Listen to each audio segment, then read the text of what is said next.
जय माता दी, जय माँ झंडे वाला।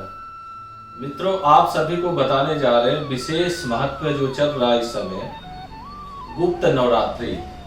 आप बहुत सारे उपाय करके थक गए हैं, बहुत सारे काम करके थक गए, बहुत सारे आपने स्टोन अंगूठी सारे कार्य आपने कर लिया, सबके बताए हुए आपका कुछ भी काम सफल नहीं हुआ।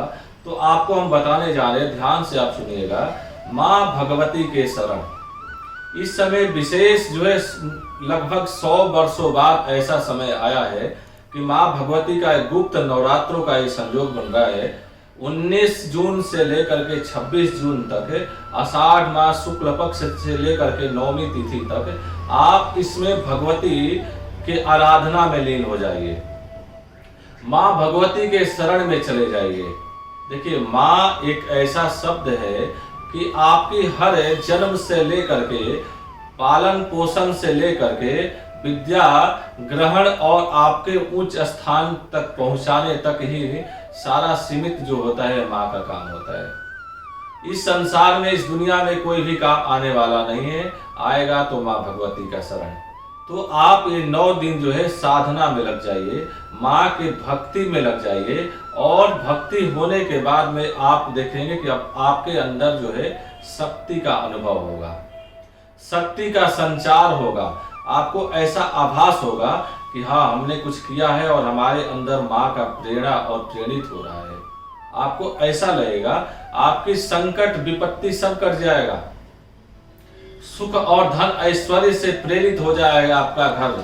आपके संतान नहीं हो तो संतान हो जाएगा। आपका व्यापार और कारोबार नहीं है, आपके लड़के बच्चे अगर परेशान हैं, तो इस गुप्त नवरात्रि से आपकी सारी समस्याओं का समाधान हो जाएगा। अनुभव किया हुआ चीज है, बस आपको थोड़ा सा सावधान होकर के माँ की शक्ति का अनुभव करना है।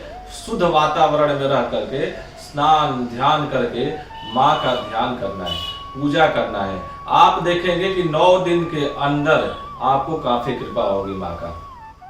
अब आप क्या करना है, स्नान ध्यान कीजिए, माँ भगवती के शरण में जाइए। घी का जोत जरूर जलाना है। आपको हम बार बार हर वीडियो में बोलते हैं, क्योंकि तिल का और सरसों का तेल जलाने से घर में शत्रुओं का वास होता है, शत्रु का आवागमन होता है, आपके घर में विरोधी बढ़ते जाते हैं।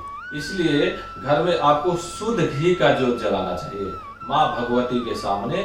और गणेश भगवान का पूजा करने के बाद में आप, अगर आपको नवार्ण मंत्र नहीं आता है तो आपको क्या करना है, देखिए हमारी माताएं बहनें, आप घर में दुर्गा चालीसा का पाठ कीजिए।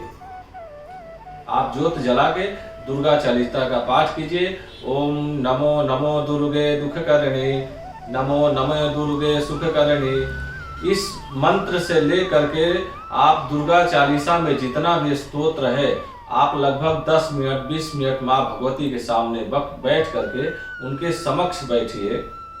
और आप लगातार प्रथमा से लेकर, पहले नवरात्र से लेकर, पहले दिन से लेकर लास्ट दिन तक आप करते हैं, तो आप देखेंगे कि आपके जिंदगी में जो भी समस्या है, जिससे भी आप परेशान हैं, 9वें दिन आहुति होते होते, हवन करते करते आप चमत्कारी प्रभाव आपके ऊपर पड़ेगा।